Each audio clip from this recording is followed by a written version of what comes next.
and welcome to Story X Story, the podcast by Animator that dives deep into stories across pop culture, plus gives you advice on creating your own. It's episode 216, and I'm your co-host Nigel. And that silence is where Tazzy usually is, but Tazzy's in an undisclosed location on a film set somewhere. We don't know where, don't know how, but she'll be back on our next episode. So it's just me. Well, not just me. I'm not talking to myself. I do have a guest. As you will know, for our Behind the Story episodes, we like to talk to creative professionals and practitioners across industries to unpack their journey. And today, we're going to hear the story behind animator and illustrator Fahim Motahar. Fahim, welcome to the show. How are you doing?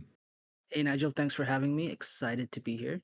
Yeah, good to have you. Obviously, we met recently, although we've now pinned down the exact moment where we first were aware of each other. But so I know a bit about like what you do, and I've heard about some of the main projects that you're working on, which we'll dive into. But yeah, it'd be good for me to connect the dots as well.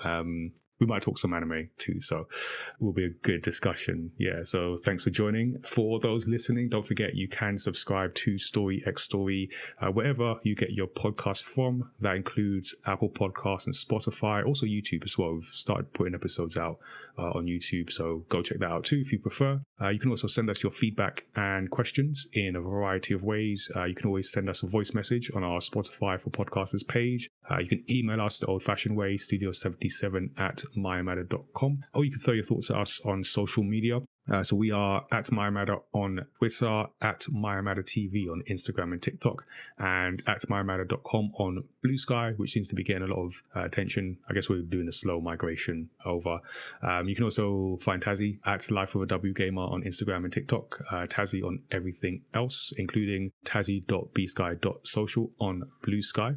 You can check out the mymatter.com website for a little snapshot of what we do while we work on the new website.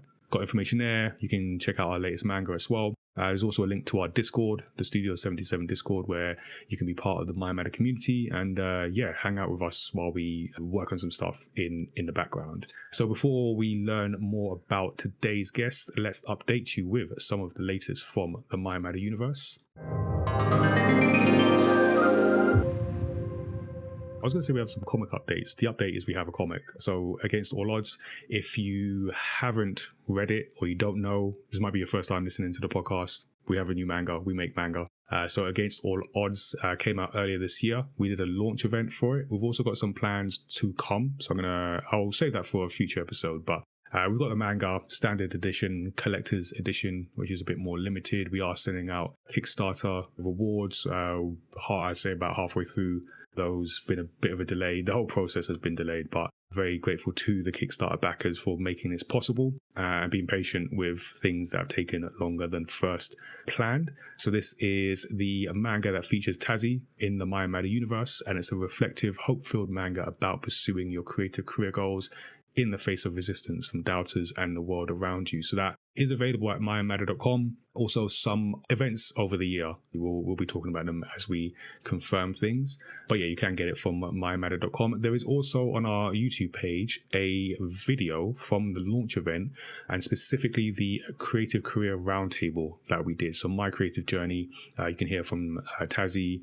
author Janelle McCurdy, content creator Miyuki Panda, and comic creator Shadleen Khan, all talking about the ups and downs of that creative journey. So give that a watch. It's really good chat there. And yeah, stay tuned for more manga stuff because we want to get some more stuff going this year. Over in the gaming world, we have the Do I Look Like a Gamer campaign. So as we record, we just came off from London Comic Con. So I had a good and busy weekend there showcasing the campaign photos, which are now all out on socials and also on the campaign website, looklikeagamer.com. So each year for our campaign, which is about promoting diversity and inclusion in the games industry specifically, we do a snapshot of 40 players and makers, showcase the representation that does exist, and hopefully inspire future generations of diverse talent, all with an aim of sort of shaking that negative stereotype around the word gamer. So we do that, and then we do a bunch of events. We have some event plans. It's been a bit tricky for him and I. Were talking about sort of challenges around initiatives like this. So a bit behind on the event specifically and pinning things down, but we are working on that. So yes, keep an eye on our socials, looklikeagamer.com. We're working on some things. So once those are lined up properly, we'll be able to shout, give some dates, locations, and all of that. But yeah, check out the campaign 40 for this year. And yeah, stay tuned for event news. You can also catch us on Twitch. So for our Studio 77 activities, we have a range of shows on Twitch and also YouTube. I think I've just about worked out the whole dual streaming thing. So YouTube and Twitch. But yeah, we do different shows. So each month you can catch myself and Tazzy doing the Studio 77 report, just giving updates and casual chat about games, game stories, My Matter Universe.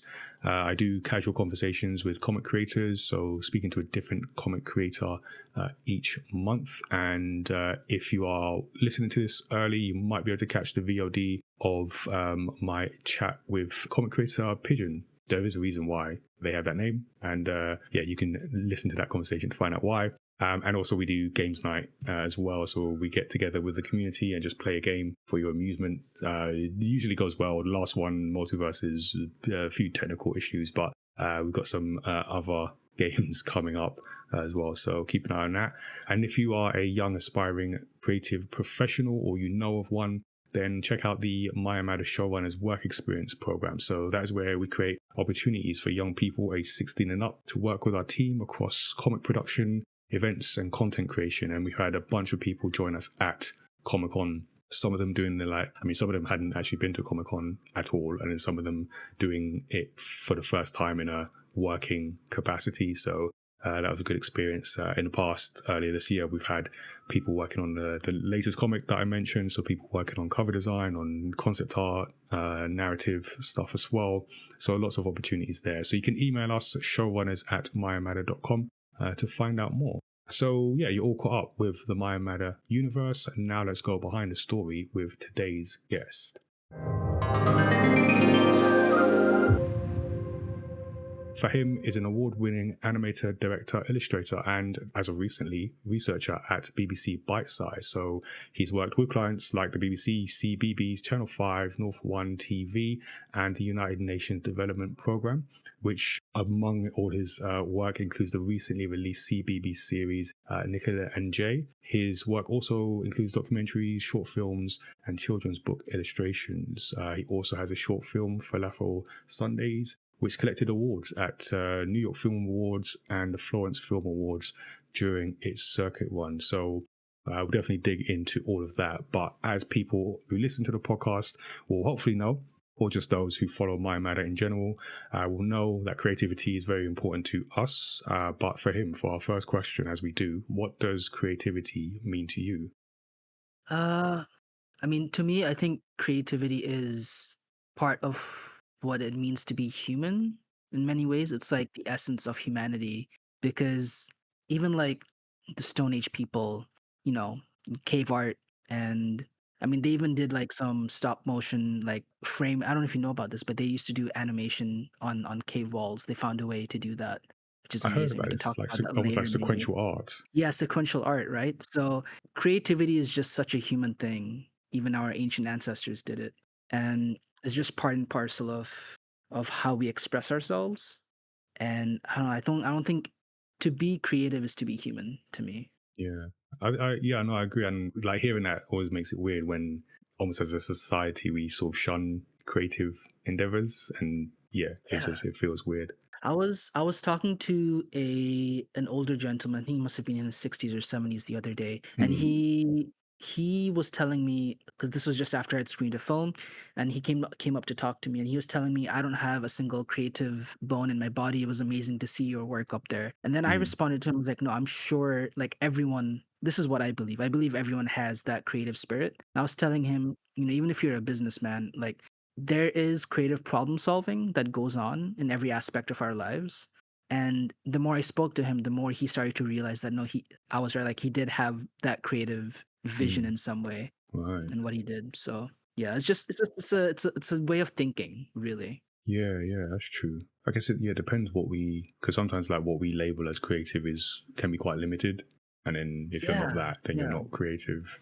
Okay, well, yeah, we'll dive into some creativity. I wanted to ask though, because we'll get into Nikhil and Jay properly in a moment, but just because you are, I mean, because it was released the back end of 2024, right? Yeah, October. So we released. Oh, it was amazing. We had a dual episode release for Halloween and then Diwali because they were, I think, Right. around the same date, or if not on the exact same day. And because our show is based in like mixed family heritage, moms from India, so it was really fun to have those episodes representing different Yeah. cultures released on the same day in October. Because on a recent interview episode, we asked a video game development duo about Hmm. like what happens after they release the game. So I kind of have a similar thing to you, even though it's been a little bit of a while. Like when you do a show and you release it and it's out, what happens after that? What happens is are you like done with the project? Are you on hold for something else? Like, do you how do you feel? How do you feel when it's done? And literally, what do you do after it's done? Yeah, I mean, we didn't really have time to process it when the show released because we were still actively in production. Right. We only wrapped up production like towards the end of February, or not even end of February. Literally, I think a month ago, we truly wrapped up production, Nikhil and Oh, Jay, so it's because still quite new. some of the team still stayed over, like the post production and like the directors and like the editors. They were stayed over, just to wrap it up, put a bow Mm, tie on it. But the animators finished up in like February. right. So when the show released in October, we were still knee deep in animating the episodes. We were Oh, probably, I want interesting. to say, 60% through because it's a 52 episode series, which is a lot of Oh, episodes. that is a lot of 10, episodes. yeah, That is it a caught lot. me off guard when I first signed on to the project. I didn't realize how big these show orders are essentially.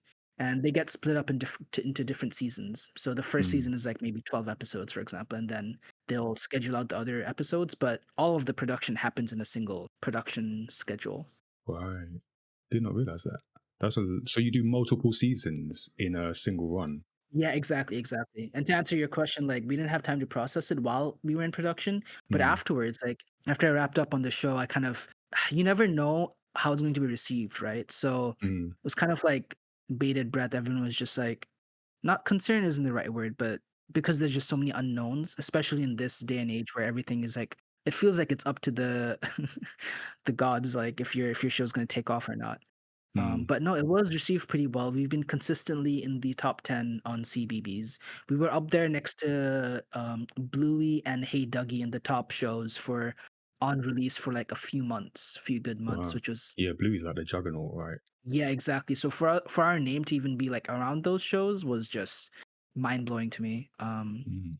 So yeah, no, safe to say it has been well received, and fingers crossed for another kind of season of production. We'll see. Yeah, that's good to hear. And like I say, we'll work our way back around to that because I want to talk about some of those aspects. But for you and your journey, like tell us about your early life. I'm always interested to know like where people grew up, like where did you grow up and how did you find Yeah. yourself in animation? Like how did you find yourself drawn to animation both as someone who just watches it? What was that moment like? And then discovering like, oh, I can actually work on this, I can make this.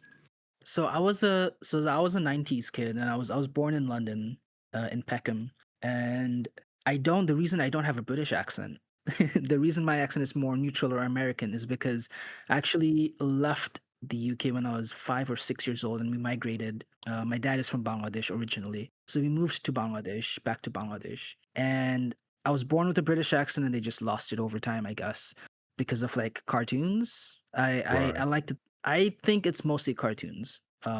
Just a lot of the shows I grew up watching were American stuff, so that must have had an impact on me. I can't think of any other reason why I lost That's the British interesting.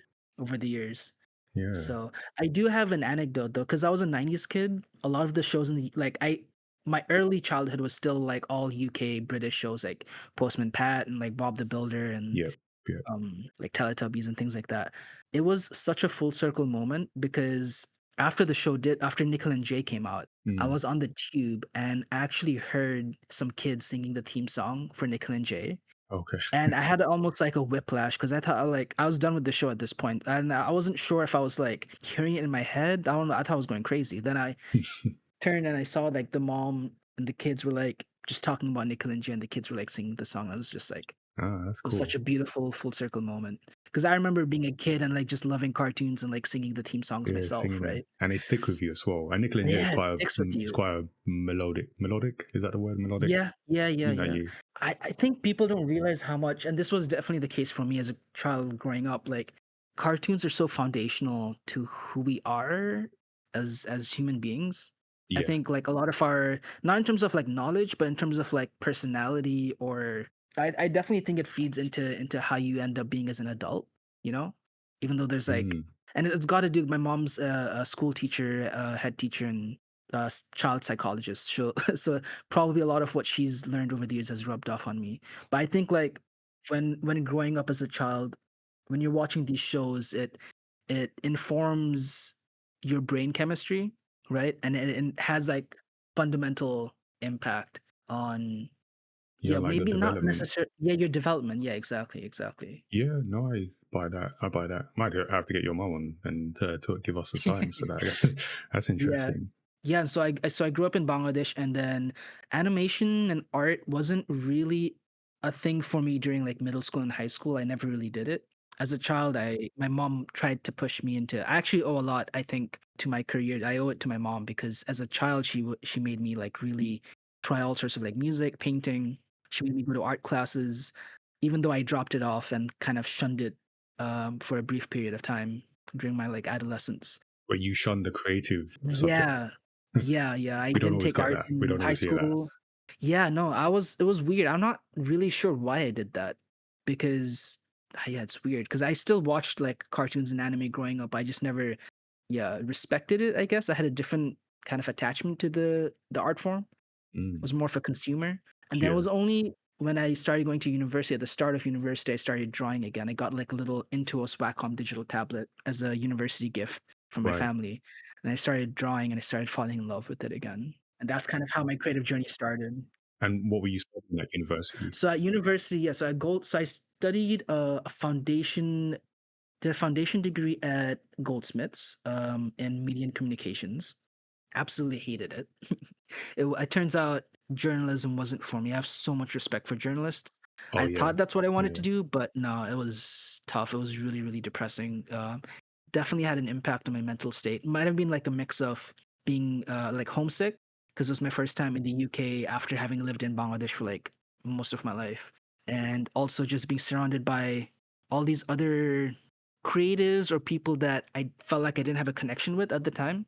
And we studied a lot of subject matter that, you know, like our homework was to look at BBC every day, and that takes a toll on you, right? Yeah. But at the same time, I'm thankful to Goldsmiths because we had a module on animation and it was stop motion animation.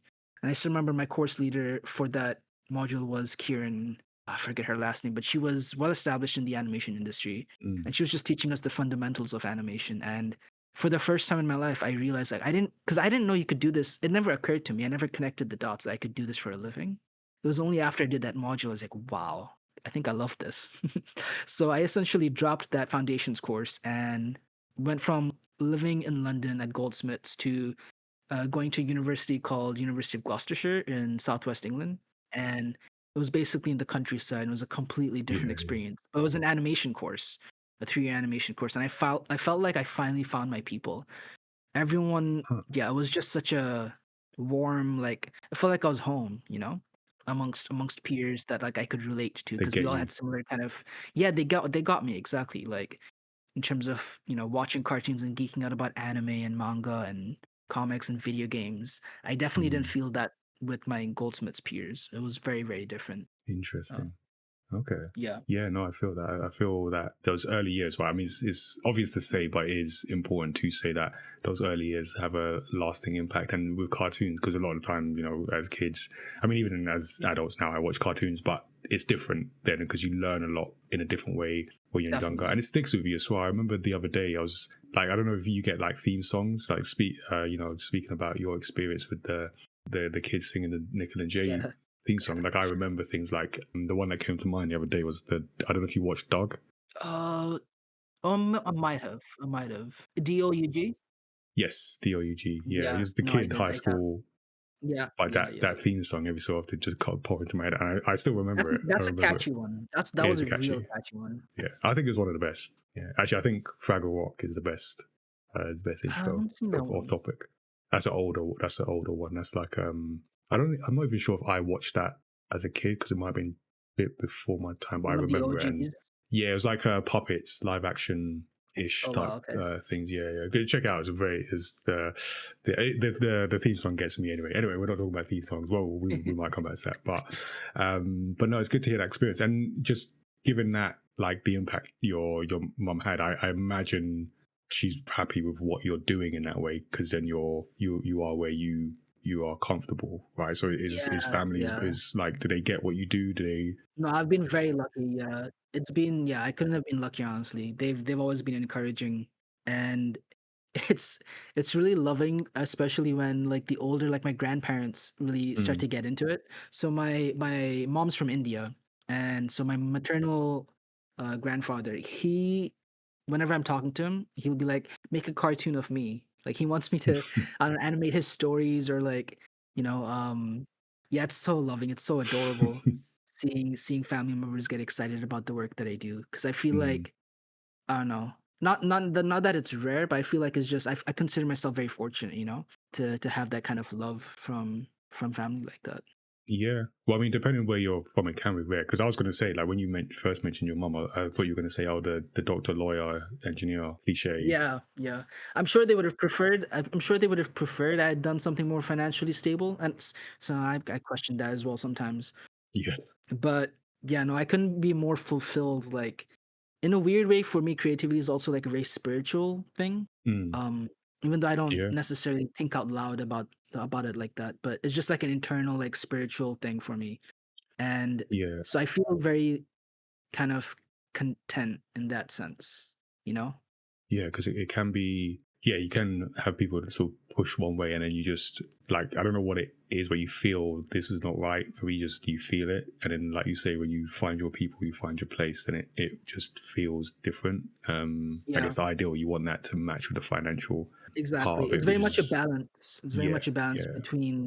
between being a commercial artist, or also having your own personal projects and your own kind of ways of expressing yourself through art. Mm. It's easy to get lost in that. I was definitely Mm. lost in that, like after graduating from university and getting into the industry and learning just how harsh and tough of a place it is.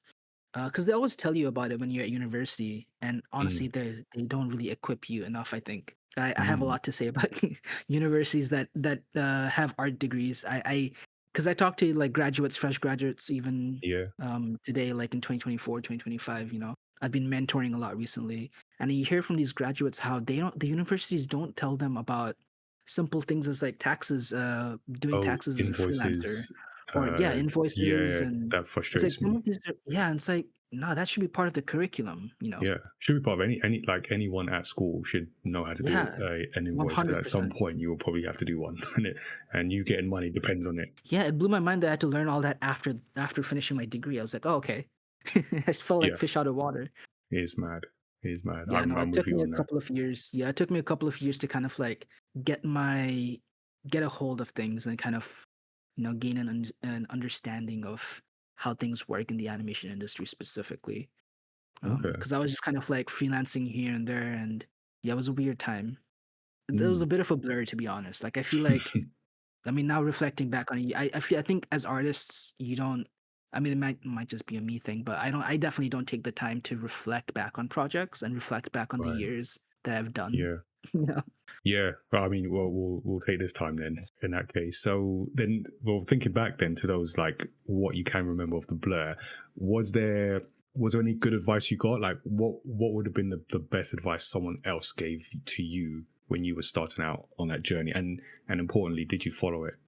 I've had a lot of mentors, especially early on from Mm. like directors and like animators in the industry. I was really lucky in that I think that was one of the benefits of university, I would say, is the connections you make there. That's probably the strongest argument for going to university, because you Mm. end up like inadvertently networking amongst peers, right? And they become your fellow compadres when you all go out into the world of animation or arts or whatever it is. And some of the feedback, or like not feedback, but kind of advice I would have gotten early on would be along the lines of think about burnout, be strategic in how you approach projects and how you deal with clients. Don't ever undersell yourself. Like understand your value as an animator, even if you're just starting out. I think that was really crucial to me because you always have this imposter syndrome. 100% you'll have that when you're a fresh graduate, but like that kind of sticks with you throughout your career until you start to gain that confidence as a creative, right? Mm, And so it's kind of like realizing and being aware of the imposter syndrome, but also realizing that you are a professional now in the industry and you shouldn't kind of lower your value just because of that. If that makes sense. And that was a lot of the yeah, advice I got early on. Because as a freelancer, you're dealing with day rates, you're dealing with clients who might not understand your profession. So it's kind of on you to stand up for yourself and to kind of sell yourself in many ways, you know? yeah. No, I get that because we don't do animation. I'm not an animator, but I have had conversations with people be like, "Oh, do you know an animator? An animator? I'm trying to get this thing done," and I'll ask them about it, and they'll be like, "I want to do a 30 seconds or a minute thing," but they think Yeah. if it's 30 seconds or a minute, it takes 2 minutes Yeah. to do. No, and I have to be like, that, what you're asking for the time, and then even before you get to budget, then it's just not. It doesn't work. There's actually a lot Yeah. that goes into it. So even with good intentions, people might not understand what you do, and then you've got to be like, hey, this is like, this is the work that's involved, this is how long it's going to take, and all that. And then Exactly. obviously you get people who are less upstanding, who might want to take advantage of someone who doesn't know or doesn't promote themselves, advocate for themselves as much.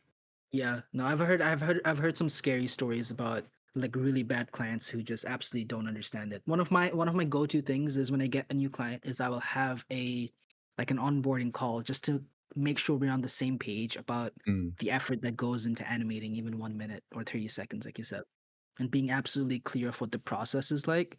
Because many times people think you just make animation like they don't realize like the pre-production side of it. Because there's like the concept art, the storyboarding, there's for me, it's almost like 70% of the work is stuff that happens before you actually before, start for sure. animating. And so that's something I was trying to clear up before any big project. Yeah, no, I in fact recently had similar with a project. We're doing a comic project, and I had to, Mhm. when it comes to like pricing and did pricing, and they were talking about number of pages, and like whether different number of pages, different price, and I'd be like, Not really, because the price is like not just the comic pages, the illustration, but the planning, the story ideas, me doing the call and coming to places is all that, and then we'll get to the story and that. So, but then you've got to understand that as well. I think sometimes when I speak to like younger illustrators and stuff, they just think about the drawing and they don't think about all the other stuff as well. Yeah, especially if you're a perfectionist, Mm, which I definitely am. And one of those things I had to learn is, yes, it is about giving your best effort, but you also have to be economical with the work that yeah, you're doing. And if a client only has like 2 weeks for a project, you can't expect to, you can't have high expectations. If that makes sense, I don't know. yeah. Yeah. So is that so that's good advice. Is that kind of balance and getting that there. So, because like I said, we want to work our way to Nickel and Jay. Was that your first like job or first job of that size or that like status? Of Like that, yeah, what of stage? that nature. Yeah, so that was I've been animating for what, like 8 years, 9 years, and that Mm, was I started that project in 2023, August 2023. So I was on Nickel and Jay for about a year and a half, which is right. long for a series production. Most animators I know, they work on a show for maybe half a year most. It is rare to get longer contracts like that that I done Nickel and Jay, but that was the first like series that I'd done. Before that, I'd been involved in like documentaries, short films, kind of everything else except for a series. So I was really, really excited to get stuck in on Nickel and Jay, because it just felt like the perfect fit. And what was really nice was they had done a call out on LinkedIn because they were specifically looking for South Asian animators to like be a part of the representation in the crew. Which yeah, I have so much respect to BBC and Paper Owl Films, the studio Mm, behind it, like the distributors like Cake and King Banana, who it was like a lot of different parties basically came together to have these kind of principles laid out of like, diversity is important in this crew. So yeah. yeah, it felt great to be a part of it. Okay. And I mean, give us, what is the pitch? What is the show? What is it about? Yeah, yeah. And what did you do within it? What was your role? Right, right. Yes, yes. Probably should have done that earlier. My bad. So Nickel and Jay is a preschool show about two brothers. and it's very much like a family sitcom style show where each episode's like a anthropology. Is that what they're called? Kind of like Peppa Pig or Bluey. Right. And Like anthropomorphic. no. So they're human No, because characters, like they are human. Yes. Oh, anthology. anthology. Oh, all Like right. Oh, each, yeah. yeah, like Wrong each direction. episode's a Yeah. different, Yeah. yeah, each episode's a different story. Thank you for correcting me there. So the brothers are from a dual heritage. The mom is from India and the dad is from England. I believe North England specifically somewhere. Mm. Although they don't mention exactly where in the show. He seems And happy, so it must be yeah, England. exactly. And yeah, so it's dual heritage, and so the show is very much about kind of representing both those cultures, in the way like of the storytelling. Sometimes they'll talk to their grandparents who are in India, and they'll have like video calls with them on their iPad or like a tablet, or they'll have their like paternal the from the father's side, the grandparents will come to visit them. So it's very wholesome, very sweet, and it's definitely to me the uniqueness of it is the fact that you get to see the way these cultures kind of, I mean, because representation is great and all, Mm. but it's more about telling actual human, like relatable stories. Because if you have representation and you're not able to deliver on what you're representing, there's just no point, right? Like And I it's that think many tokenism. times tokenism, exactly. And I think a lot of times media tends to fall flat on that, whereas just you have token characters and they don't feel well rounded. But this show, because the showrunner is Chitra, who's of Indian origin, and she's from Yeah. originally from India, so she's been the showrunner of the project, and she got series director Nandita involved, who's also she's from the Bengal, West Bengal, in Yep. India. I've heard them both talk about it. Yeah, and so it's amazing to have like from the ground up to have these types of creatives on board and fleshing out these stories and being very much because Chitra was also like the head writer, one of the head writers on the show, not just the showrunner. And she was very adamant on like getting the child actors Nikhil and Jay to have them be of South Asian origin as well. Mm. And fun fact, the Nikhil and Jay voice actors, this was their first show, so they'd never done voice acting or any form of acting before this, How old are but they they? absolutely smashed it. So they were about 7 years old, as far as I know, when they did the recording. They tried to get, because Jay is the younger brother and Nikhil is the older brother, so they Yeah. wanted the actors to kind of like follow that younger older brother mentality, but when they tried to approach 4-year-olds for the for the acting Course. job was a Yeah. bit too much. So they both ended up being 7 years old, and it's still amazing, like the professionalism. Because I got to meet Jay at the wrap up party, and he was Okay. just the most wholesome adult, like more professional than most of the adults I've ever met. you know, really, really kind of sweet. And I heard a lot of stories from the recording studio, the recording booth, of how it was a bit of a challenge to get them to stay on track with the Yeah. Yeah. reading the scripts. The I only can challenge they imagine. had was like with their attention spans would kind of like flicker, but Of apart from course. that, they were great. And yeah, no, the show like surprising, like because when I joined, we didn't know who the voice cast was. We only found out like maybe a couple of months into production, and oh my god, it's a star-studded cast, man. Like if I rat off some of, let me just have a quick search. If I rat off some of these Mm. names, like we had the kind of star of the show, who's like kind of like the what you call it, kind of headlining the show, was the mom voice actor who is Charitra Chandran, who's in the going to be in the new season of the One Piece live action on Netflix. Oh. And she was also in Bridgerton. So she was mainlining our show, and she was kind of, yeah, it was Wow. amazing to have her on and to like animate her voice. We had Janine Davitsky, who was in One Foot in the Grave, that old, I don't know if you've seen that old British comedy. Like I That's grew up very old. watching that, and I was like, That's I couldn't yeah. believe, yeah, that's an old one. And when for me, she was my favorite. Like she played the grandmother, the Nana, in Nicola and Jay, and I loved her voice acting. It's just so good, so wholesome.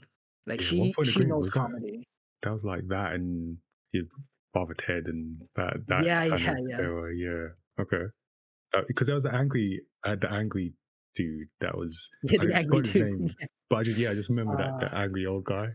yeah, the angry old guy. That sums up One Foot in the Grave, honestly. Yeah, yeah. And then we had Mark Benton, who does a lot of voice acting roles, and he was the grandfather.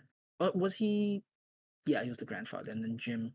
the father. Yeah, so a lot of different roles. We had Tez Ilyas, who's a comedian, stand-up comedian. He's also been in other shows. He was one of the shopkeepers, the corner shop guy in our show. Mm. Because corner shop guys are usually Indian. So Yeah, I guess, yeah. yeah, Yes. amazing cast to work with for sure. Nice. And then, because you mentioned some roles, obviously, like voice actor, you mentioned a showrunner, and then obviously you being an animator. I'm curious to know, because we use the term showrunner for our work experience program. There's a reason for that, but in terms of like animation and the world of animation and TV, do you want to explain what a showrunner is, and then obviously what you did as part of the animation? Yeah, definitely. So, I mean, showrunners, it is interesting because I feel like the role of a showrunner has evolved a lot in the Mm, last maybe like 5-10 years, especially with the advent of like streaming. mm, It has changed in the sense that like before, showrunners would have more of a almost like a backseat role where they would just kind of make sure like the vision of the series, the show, yeah, like maintaining that vision and making sure that the creative leads were not straying too far from like what they want the show to be. But nowadays, showrunners are a lot more involved in the day-to-day stuff. Like especially like for example, I mentioned with Chitra, she was involved in the writing. She would sometimes give like animation feedback, telling us if like an episode was working or not. So it is hard to pinpoint, I would say these days, exactly what a showrunner is, but it is a combination of having your vision, because directors also do that, right? So it's almost like the lines get blurred a bit between showrunner and directors. In this sense, it's almost like the directors are executing on the showrunner's visions. If that makes sense. yeah. And then your role as animator. Yeah. So I was an animator. We were, I want to say, 30 to 40 people strong in the animation team, Mm, which is pretty average, not too big or too small. It was a good size animation team, like the Goldilocks zone. So as an animator, we would basically, as the animation team, we would get the animatic from the pre-production, and we would get the voice lines, and we'd put two and two together, and we'd block out the animation. So the first stage of our process was blocking out and kind of getting those key poses in for the episode, for our scenes. We would divvy up the scenes between animators, like kind of a sequence of shots, if you will, and then we would get those blocking shots approved by the directors, and then we would move into in betweening, which is like frame by frame. And we Nikhil and Jay, like most children's shows these days, it's like rigged puppet animation. The software mm. we used specifically was Cell Action 2D, which shows like Bluey and Peppa Pig use. So it is very much, that software is made for streamlined, fast, pipelines. Right, because you had, was it 52 episodes Yeah, exactly, in me? exactly. So but we didn't really have any crunch. I mean, we only had like a small amount of crunch towards the end. It was a very, very smooth production schedule, which is again like pretty rare. I think it was like kudos to like all the leads for keeping on track on that. But yeah, then animation would be done and we'd send it off to post production for like the final edit. Ah, interesting. And it's always good to hear like the amount of people, the number of people that are involved. Even because you think there's different roles, but even within the role of animator, like you said, 30 to 40 people. I didn't even think of that as that's a lot of people. Or it sounds like a lot of people to me. Yeah. Yeah, and even so within animation, you'd have like the animators like me, then you'd have the team leads, and then you'd have the animation director, and then Mm, the series director, and then the showrunner. So like it goes up through the ranks to get the final approval. yeah. Because then like distributors would also have some comments of like, or like BBC for example, they'd be like, "Oh, you can't do this. Sure. You can't keep a fridge open. You have to keep the fridge closed in that shot because it's an environmental. It's Oh, yeah, that kind of thing. depicting, yeah, that Yeah, kind of yeah. thing. I've So had a bit of conversation with, I think it actually was the BBC, but just thinking about pitching stories at different age groups. And like I was told that because we got a samurai chef who's he's a samurai, he's got a sword, and he attacks food monsters. And the person sort of reminded me that you couldn't necessarily, depending on the age, because they were younger, yeah, they it's were an like HB. commission. Yeah. It's an age, yeah. You can't do things like essentially a bladed weapon, even if he's Mhm. attacking food monsters, because you can't do things that could be replicated by a child, a young child. something, Yeah, yeah, something exactly. like that. Yeah, I Exactly, was like, oh, I more didn't really think about that because it's obviously in the story it's just food monsters, but like that, the fridge and things like that, you have to think about those things because someone's going to complain, right? Or some one kid somewhere is exactly. going to pick up a knife and do something, or Exactly. someone's going to, yeah. So And I feel like not that this is a new thing, but I think like in the last, I don't know, 20 years probably this has become more of a like having strict guidelines because children are so impressionable, right? Like you have to yeah, make sure you're not teaching them the wrong thing by accident. exactly, So, and I get it. Even as we record, just yesterday, spending time with some very young new family members, and mhm, just being reminded of just they what they see is is what they do. yeah, They don't have the bit that goes, oh, is this a good idea or not? They don't have that yet. If you're 3 years old, yeah, from our perspective, it can be like, oh, that seems overly done. But when you're, and this is particularly for because yours is, you said preschool, right? preschool exactly. Yeah, so when it's And that age yeah. group, you got to be careful. And it can feel creatively like restrictive at times, but I think everyone on the team for sure had that understanding, like, it's fair, it makes sense. Like we do Yeah. have to be careful at the end of the day. Mm. Sometimes it could feel like a bit much, especially with that fridge example, but So it someone's going to happens. complain. I can easily see that if you didn't do that, you left the fridge open. Someone's gonna why are Yeah. BBC like not pro environment? And it's like, Yeah, oh, exactly. so okay. And then I mean with the representation thing, even because when like I said, I've heard it being talked about as it was over the past year, and just Mhm. thinking it feels, in a sense, it shouldn't, but it feels like a risk, a double risk, because not only is it's a new IP, right? So it's a new, there's not Yeah, new like a IP, yeah. book somewhere, Actually, interestingly enough, it was Chitra made the books, so she had written the stories for Nikhil Jay, and she had published them, but she was also pitching the show at the same time. And right? so the Right. character designs in the books, the reason they don't match the character designs in the show is because she was doing those simultaneously. So Okay. the books had gotten published, sure, but because she was like still going on pitching the show, Show at the same and the time, books were still kind of fresh, yeah. right? So the designs are completely different. Like they don't even like resemble each other in any way. But technically there was kind of like this IP, I suppose. Right. I get that. Um, Okay, Decent that I story. wasn't aware of. But then, yeah, so it's new-ish, and then also you've got Newish, yeah. the diversity angle, and yeah, I wonder if was there. I imagine not from the BBC side or the production side, obviously, but in terms of the risk on showing a diverse family in there, like Yeah. was that ever a concern in terms of putting it out, where how it will be responded to, like showing this mixed family?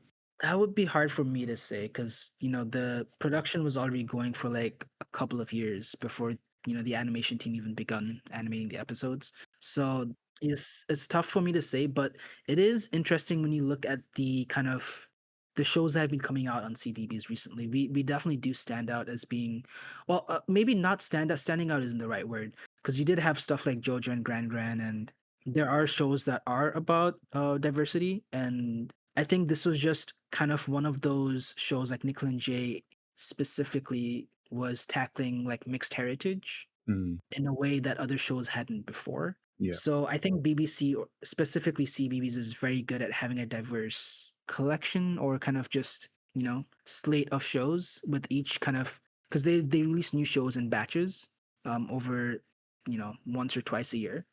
And they're always trying to fill in the gaps in like their audiences, if that makes sense. They always Right. want to make sure there's something for a certain type of audience. Yeah, making sure everyone has something that they can watch that they feel that they can relate to. Yeah, because you mentioned like the representation on screen, but also in the production team with the voice actors as well. I imagine that was important for you in terms of authentic representation. Yeah, definitely. I mean, even while working on the show, there's so many moments where I was like, "Oh my god, like I do that." Like the example of the brothers talking to their grandparents who are in India, talking to them through their tablet, Mm, like having webcam calls, FaceTime calls. Like I do that. I talk to my grandfather on the phone, like WhatsApp video calls and stuff like that. It's such a relatable little. It's like a small thing, but like I can't think of another children's show that did it like that. And sometimes they'd have like so they all it's primarily English, but sometimes here and there they'll like say a word in Hindi. Like one of the catchphrases of Jay is jaldi jaldi, which is in Hindi means fast fast, like run run. You have to do this quickly because he's always in a rush to kind of he's such an excited like energy ball that he just wants to get things done. Very impatient kid. So his catchphrase is "Jaldi Jaldi," and just to even like hear Hindi words in a in a Cbeebies show of all places is wild, you Mm. know. Yeah, no, that's it, right? Is that you showing the familiar, like the family Mhm. setting that people, wherever you're from might recognize, but then also like the cultural touch to it. Yeah. And it's not even like about representation because like the one last thing I want to say on this is think about like was it chicken tikka masala that was like voted the most popular dish in the UK like a few years ago or something? I remember reading about that. Something along those lines. But you think about like the general UK population, they inadvertently consume so much culture. I mean, Mm. England is made up or the UK is made up of so many different parts, right? Because of its history. And I think people forget that, sometimes. Yeah. So when you have shows like this that are because the show isn't just about like the brothers and like the adventures they go on, it's also about like the mom will cook like dosas or like different Indian dishes, or like the grandparents will tell stories about India, or there's all these different elements to the show. Like culture is so much more about just representing a certain type of person. It's about the food, it's about the clothes, it's about, all these other elements that we already like consume, whether you happen to be from India or not. You Yeah. know, you could be from the north of Scotland, but eating a chicken tikka masala, and then you're watching a show with your family and your kids. One of my favorite things when I was telling the studios, imagine like a kid from who's not necessarily from like a South Asian background, but they're watching one of our episodes that's about food, and they tell their parents like, "Oh, I'd love to try that food," and all maybe that becomes their favorite, new dish. Mm. And those are the small impacts that a show can have. That's a good point. That's the importance of it. Well, I think you mentioned it earlier about at the end of the day, you have a good show, and obviously, good is a relative term depending on who the audience is. But a quality show that speaks to an audience, and then you have those moments of like shared culture and Exactly. introducing new culture to, in this case, younger viewers and their parents. So yeah, no, Yeah. it's really good because like I said, hearing it being talked about and a lot of positive things around it. What do you think's been your biggest learning on this show that you think you can take forward in your other work? Sure, sure. Because this was my first series production. When I joined the team, I think it was me and like a few other kind of animators who were new to it, but everyone else was Mm. kind of like a veteran animator they've all done like 4 shows before this. Like on our Okay. team, we had we had a Bluey animator, we had a Mr. Bean animator, Peppa Pig animator. So it was like almost a bit of a shock to the system, or like that doubt, that imposter syndrome I was talking about earlier about like Right. fresh graduates having. I definitely felt that joining this Yeah. Like, what are you doing here? with like one of my like I shouldn't be here, but over time, what I realized was, at least as a creative for me personally, like I think I grew so much, like 100-fold over the year and a half on that Mm. production, just because I was surrounded by so much talent, and then the feedback I was getting from like my leads, from my directors.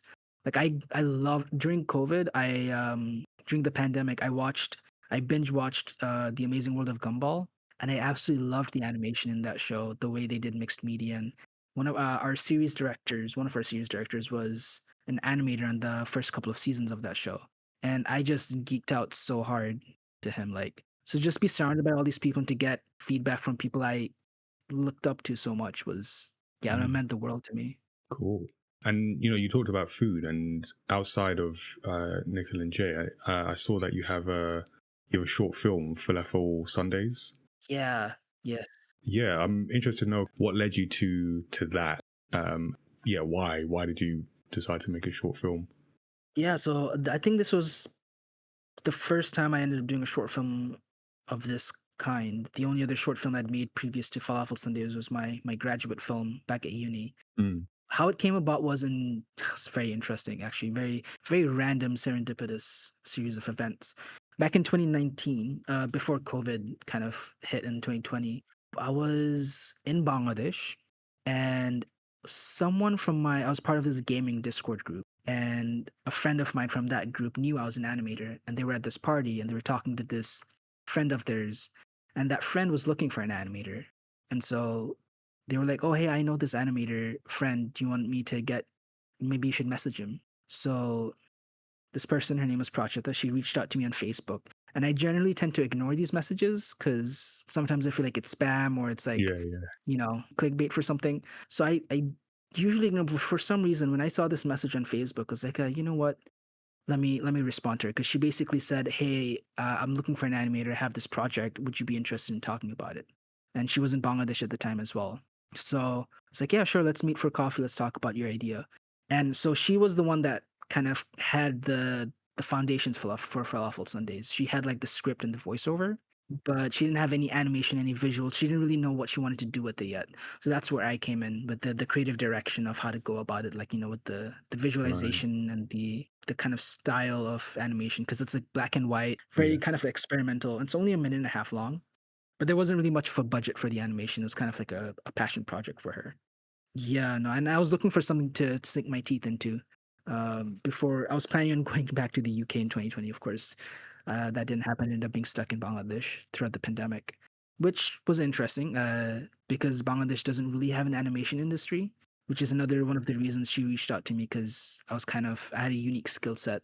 So I guess do they not take animation seriously? Is it the infrastructure isn't there? Or, The infrastructure is not there, and most of our cartoons come from India. It's kind right. of the import. Yeah, a lot of our like children's media is just imported from the West and from India. So we basically kind of don't have time or the luxury of incubating animation talent within Bangladesh, especially for things like character animation and all that. We have a lot of like marketing agencies and like stuff like that, but yeah. So Falafel Sundays took about, I want to say, maybe a couple of months production. It was a very, very short production run. And then we sent it out to festivals without really expecting much. I was very, very surprised by the reception we got. It ended up being at some of the festivals that, like in the UK, that I always dreamed of, like being a part of, like Manchester Animation Festival, which I think a couple of years ago became the first animation festival to be Oscar qualifying in the UK for animation. And so we were part of their 2020 festival, and that was huge for me because I'd heard so much about them, and at that point they were like still fresh. They'd started like in 2018 ish, but my professors knew them back at uni, and yeah, it was a dream to be part of that festival. And then it kind of ended up traveling the globe. Like there's festivals in America and Europe. Mm. We won some awards in Australia. It was, yeah, wild, Mm. wild thing. And did you get to go to? You got to go to some all No, what? because COVID had happened in 2020, and so I was stuck at Oh, of home. course. That was the biggest bummer is I couldn't actually go to any of the festivals. Really, really wish I could have, but yeah, maybe the next one. I have a few short Yeah. films in production this year, so I'm hoping one of them kind of hits it big. Yes, you never know. Yeah, you never know. You never know.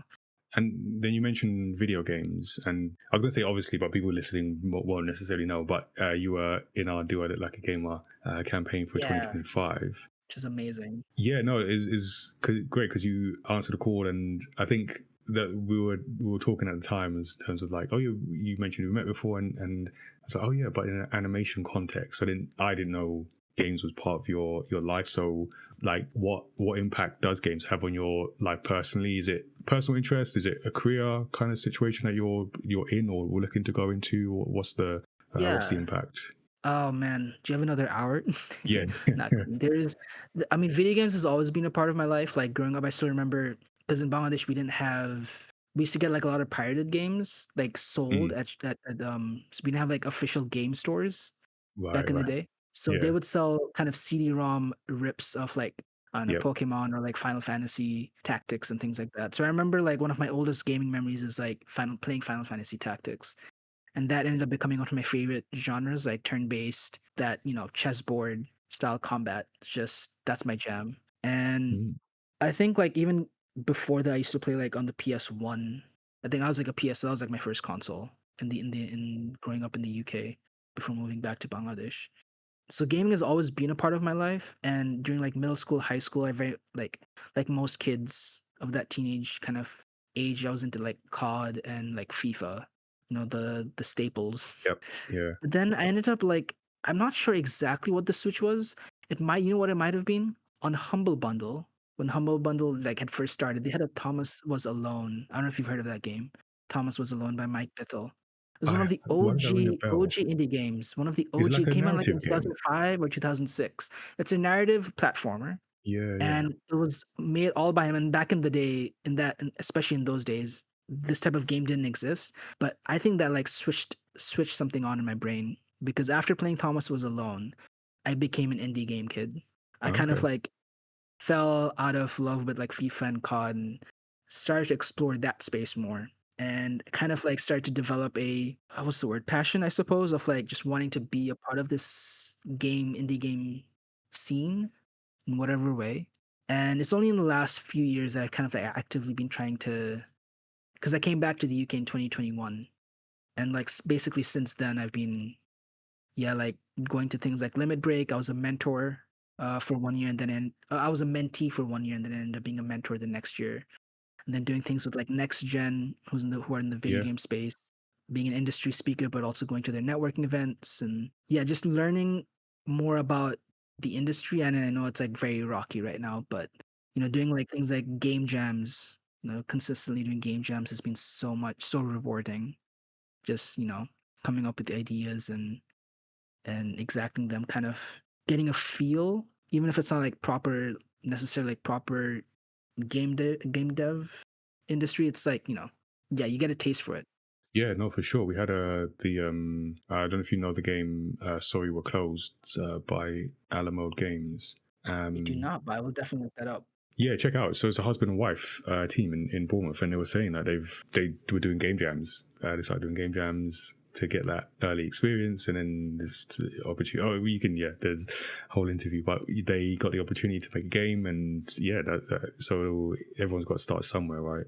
Exactly. And it's been really, really rewarding because you just learn so much. And, I've been kind of like, I just finished working, I can't talk about it, but I just finished working on an indie game that a guy, a friend of mine from Poland, he's kind of getting ready. He's like a vertical slice, essentially. Right. So we're in the pitching phase of it. But it's been really fun to kind of work on that project and kind of do things like, because as an animator, I'm always like, in the business of like moving characters or Mm, like motion, right? That's what animators do. But with the indie game space, I get to kind of flex my illustrator muscles a bit more, kind of do more concept art, do character design, UI stuff, So it feels like a lot of like new territory, which is always exciting. Like I'm very much the sort of person that loves learning new things. okay, that's cool. That's like it's always good to hear how those aspects mixed together. Like yeah, games. Even when we had Simone Giampaolo before, he's like, Yeah. I love games, anime, and obviously animation. So it's good to hear. So we always like to bring up this idea of success. So I feel like we're all protagonists in our own story, and I feel that any good protagonist has some kind of idea of their goal. They want that vision of success. So for you, for him as the protagonist in your story, what is your goal? What does success look like to you, and do you feel you're there yet? Hmm. So that's an amazing question. I love that so much. For me, I mean, there's so many different like goals I have in the back of my mind as a creative. One of the things is, as I mentioned earlier, Bangladesh doesn't have a really like fully fledged like animation industry. So I would love someday to represent that in some ways, to kind of create the foundations for that, to Mm, have things like animation festivals within Bangladesh and kind of foster that community and kind of inspire people from Bangladesh to create more animation, because I think mm, it's one of the most beautiful forms of creativity out there. It's so transformative, and I don't know, there's something very raw about animation in terms of like the artistic, nature of it. yeah. And I don't know if do you know about Annecy, the animation festival? Yeah, yeah, the one I've never You been heard of to, and it's happening next week Yeah. as Oh, we I love record. it. Yeah. I was very, very lucky to be a judge at Annecy back in Oh, 2018, nice. and I was part of the perspective jury. And one of the I think that was like the first or second year. It was a fairly new kind of category at Annecy. One of the most amazing things was perspective. The perspective jury was responsible for looking at short films made from countries that don't really have a big animation, yeah, industry. Like Right. it's maybe like just starting. It's like a fledgling in those countries. So we had like films from like Iran. We had a film from India, which was awesome to see. Like a lot of like South American countries, Mm. smaller like European, like Baltic countries. And that really lit a spark in me. I was like, I'd love to have Bangladesh someday kind of be represented like that. to have a short film, or like Annecy also does these things like they will have region or country specific representations at their industry part of the festival. Like I think one year they had Brazil, one year they had like South Africa. I think this year might be India, or like last year was India, something like that. So it'd be cool to have like Bangladesh be there someday on that kind of Mm. world stage. But personally, creative wise, I'd love to just keep making more stuff. And like I think I'm always learning and always growing as an animator. It never really stops. And I think anyone who calls himself calls himself a master who thinks they know everything is they're just fools. You know, you never stop Never learning stop. as a Yeah. creative. You know, it's my favorite thing about being in this industry, being in this space.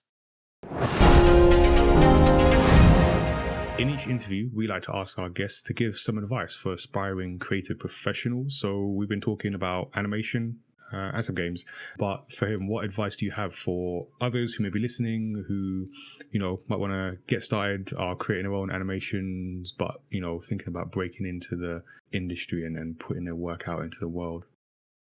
Yeah, one of my favorite things to tell, like when I go give talks at like universities or whatever events, like when I'm talking to like fresh graduates or people who are still studying and or maybe thinking about animation, is to think about is twofold. One is to think about animation not as like just the animation industry, but think about how animation exists in almost every aspect of our lives. Like you think about marketing, you think about all the different industries, you know.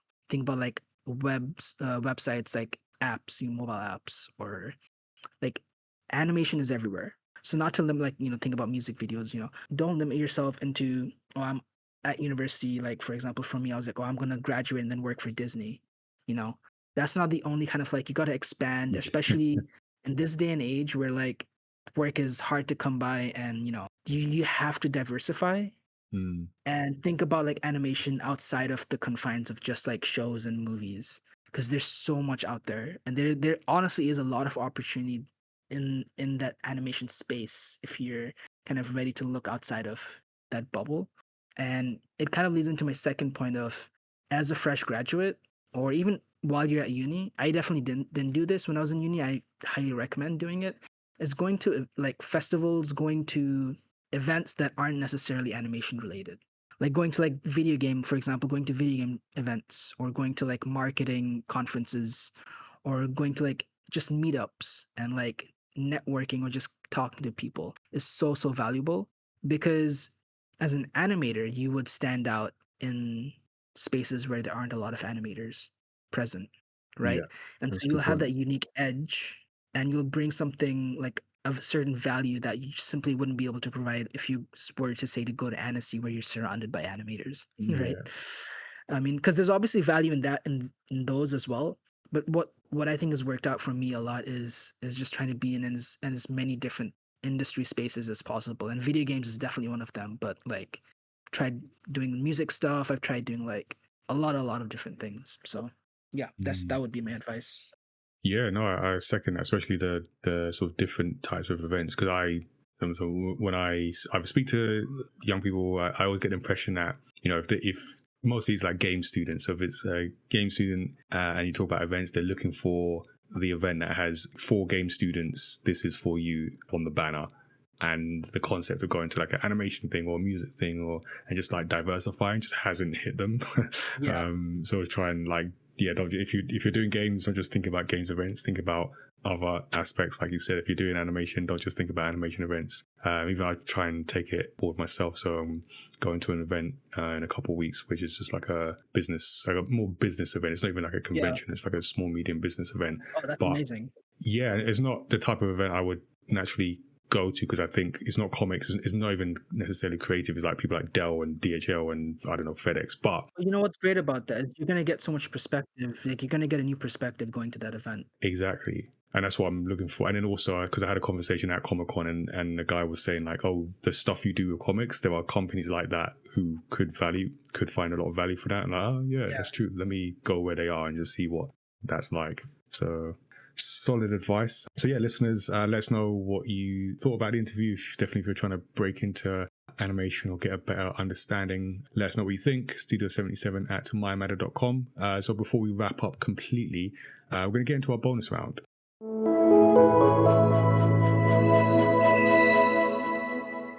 is actually the part where if Tazzy were here, she'd be doing a bonus round. But to wrap up with the part of the show where we throw in follow-up questions, all random things that didn't quite fit anywhere else in the interview. And one thing I know from talking to you beforehand, for him, is that you're into anime. So yeah, I thought I'd just end with like, what are you watching? What are you all reading manga? What are you watching? Because I mean, I'm just for my own self-interest, but also at the Children's Media Conference, which is a conference in the UK and obviously about children's media that I'm part of, and I've convinced them to do a session on anime and why it connects with young audiences in this case. So yeah, interested to know what is it about anime that you enjoy, and yeah, what are you watching? So recently, I actually have to make a concerted effort to watch things these days. I don't watch anime as much as I used to, which is not good because yeah, it definitely informs my own creative, ideas and expressions. So I've been watching anime movies a lot recently. I Okay. think for me, it's been like kind of quick, easy to get into and just watch like for an hour and a half, couple of hours, Mm, and then it's hard for me to get into like long form series these days, yeah, and it can be unfortunately. long, and it can be Yeah, long. yeah. So recently I watched this. I don't know if you've heard of it. It's called Words Bubble Up Like Soda Pop. Have you heard No. of this show? It's not show, this movie. It's really interesting. It's not the sort of movie I would normally watch, but it's by one of my favorite composers, and this is a weird way to like find anime to watch, but one of my favorite composers is Kensuke Ushio, who has Mm, worked with one of my favorite directors of all time, Masaki Yuasa. And Kensuke Ushio, his music is so distinct and so kind of unlike any other composer in the anime space. So I tend to listen to a lot of his albums, and so on Spotify, I noticed he had like done music for these movies I'd never seen. So I was, I'll check them out. I listen to the OST. Like I might as well find out what the OST looks like yeah. in what it's supposed to be. So yeah, words bubble up like soda pop. It's a slice of life rom-com, and rom-com is like one of my least favorite genres, but this one was tolerable. But what I really liked about it was the art style. It was very kind of, they did this really interesting mix of 2D and 3D, but in like a really good way. Like they understood the 3D perspective, and they had some amazing camera Yeah. angles, and it was the if you just Google it and like look at the art style, it's very, very distinct. It's Yeah, very it feels like bright. it's And not the same director as Summer Wars. uh yeah, it was made by, the director was Kyohei Shiguro. Yes. So no, he had done No, Bright it's Samurai different. Soul. Yeah, he did some. Yeah, no, he hasn't done Summer Wars. But this is one of his first feature films, I believe, actually, where Okay. words bubble up like soda pop. He's a manga artist before that, so that's what I watched recently. But one of my favorite directors I can mention was Masaki Yuasa, and he's the guy responsible for Science Saru. And they've done things like Devilman Crybaby, Yeah. the latest Yeah. Scott Pilgrim anime that came out, anime slash show Okay. on Netflix. And oh man, his stuff, like especially Masaki Uesa's early stuff, is so, I hate to throw this word out, but avant-garde, like very experimental, weird, niche, and that's Yeah. definitely my Yeah. vibe. Yeah. No, Devilman Crybaby is Yeah, something. It's something else. is something else exactly. And he tends to, his projects tend to always be a bit out there, but they find commercial success, which is amazing. And it gives a lot of confidence as a creative looking to kind of make similar stuff. It's like, okay, he's kind of laying down the path for future directors who want to kind of be a bit crazy with their stories and Yeah. animation styles. No, I think there's space for like offbeat sort of things, but speaking with an authentic voice and committing to it. Yeah, yeah. Yeah. So Is there anything that's that you've cool. seen recently that like you want to shout out that you recommend I should check out? Yeah, I For mean, anime? so because we bring up things like on the podcast with our deep dive episodes, we give space to, like, other things we're enjoying. So a few things. I mean, Tazi watches a lot of like isekais and things, but things that I'm watching, I've recently finished. Yeah, I've recently been watching Sakamoto Oh, Days because that I looks started. so good. It's very good. That the because I started reading the manga a while ago because it was Yeah, recommended by a previous guest, Victor Luca at yeah. Forbidden Planet Comics, and then they started an anime this year. Yeah, it's really good. It's funny. It's I highly recommend it. Also, Vinland Saga. Oh, Vinland amazing. I have seen Yeah. that one. Okay, so yeah, so I'm just getting into that. Are you in the first season then? Yeah, first season. Yeah. Oh, I cannot. You have to tell me like what you think of it after you finish the second season. I need to know. Okay.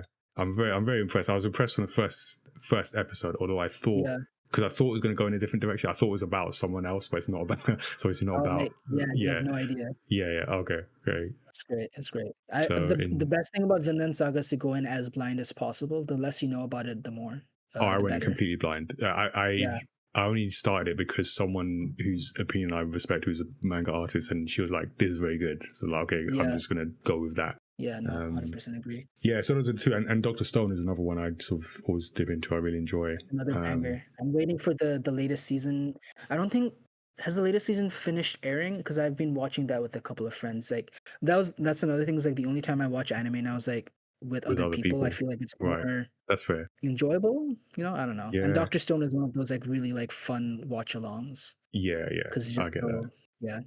It's a bit wacky, but it's The good. It's yeah, good. it's a bit I've only wacky. just Yeah. started season 2, so I don't know if Yeah. Okay. I think you got yeah. a couple more seasons. I'm always behind, Yeah. usually behind. So yeah, so those are some of the things that I've been into. Always, Solid stuff. yeah, I try and squeeze. I wish I had more time and to play video games as well. So the Yeah. usual thing, you're in it and then you don't get much time to actually consume Exactly. it. Exactly. Last thing then, where can people find you online and see your work and what you're up to? Ah, yes. The old social media plugs. So I am Yes. Fahimation_art on all socials. So FAHIMATION_art. I'm mostly on Instagram and Blue Sky these days. I kind of have stopped using Twitter altogether Mm, because yeah, that I feel place is a that. cesspool. But yeah, no, it's been great. Thank you for having me on, Nigel. Yeah, no, thank you for joining. Like I said, it's good to connect the dots of what you do, knowing bits and pieces, and hearing about Yeah, Nikhil and Jay. Yeah, so thanks for sharing and giving us that insight into the animation process. So yeah, hopefully listeners, you enjoyed that. You got something from that. If you enjoyed this episode of Story X Story, make sure you subscribe to the podcast so you don't miss a future episode. You can also give us a 5-star rating and review because that helps us reach new listeners and fans of story discussions. You can also do direct link sharing. That's all good as well. We're also story creators. As I mentioned, we have our manga universe. We have a new title that is out, Origins Against All Odds. We are working on some new stuff for hopefully later in the year. We'll see how schedules always shake out, but want to let people know about that once it's ready to be started. Don't forget, we have our Discord. We are also in the process of reworking the website or completely reworking the website, Discord as well. But you can join our Discord to connect with us in between episodes.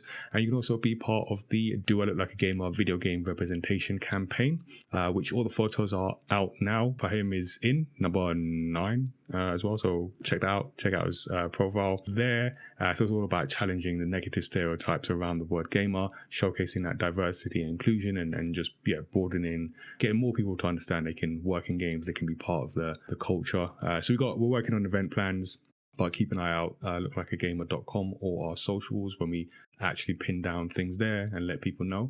But as for the podcast, we release new episodes on Thursdays, and those include creator interviews like this one, video game discussions, and deep dives into stories across pop culture. You can always give us a shout directly. Our email address is studio77@myamatter.com, and our website with links to subscribe is myamatter.com/storyxstory. So thank you for tuning in, and until next time, stay safe. And remember, we want you to know that we have definitely closed the fridge door and all sharp objects are out of reach. So take care, everyone.